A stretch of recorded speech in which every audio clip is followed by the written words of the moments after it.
السلام عليكم ورحمة الله وبركاته. أحبابي، هذا مدارج السالكين لابن القيم. قرأت الآن كلاما أذهلني، كلاما خطيرا بديعا رهيبا جميلا، من أجمل ما قرأت في حياتي، عن الرضا، منزلة الرضا عن الله.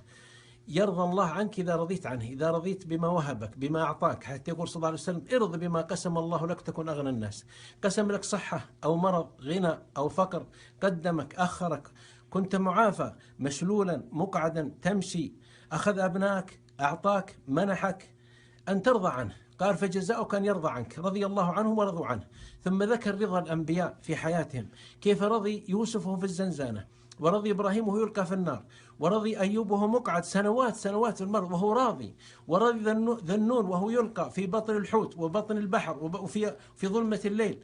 ثم أتى بسيد ولد آدم صلى الله عليه وسلم، رسولنا صلى الله عليه وسلم، كيف رضي عن الله. قال: جوع وشرد وأوذي عليه الصلاة والسلام وسب وأوذي في عرضه وفي دعوته وفي رسالته وتؤمر إليه عليه، وتعرض لمحاولة قتل عليه الصلاة والسلام، وشرد من أوطانه وأخوانه وجيرانه وخلانه، وأوذي في بناته، وأوذي في زوجته صلى الله عليه وسلم، وسب بأنواع السب، وربط الحجر على بطنه، وشج في رأسه بأبي أمي صلى الله عليه وسلم، وشج وجهه الشريف، وغلف في معارك، وتألب عليه الخصوم، وتكالب عليه الأحزاب، وهو راضي عن الله، مبتسم سعيد. في أي منزل أنزلك أن ترضى عنه. قال: فجزاؤك أن يرضى عنك. ثم أتى بحديثين: من قال: رضيت بالله ربا وبالإسلام دينا ومحمد صلى الله عليه وسلم نبيا، كان حقا على الله أن يرضيه. قال: ثم ذكر من أحد العلماء الأولياء قال: والله لا تسعد بعيشك إلا أن ترضى أي منزل أنزلك.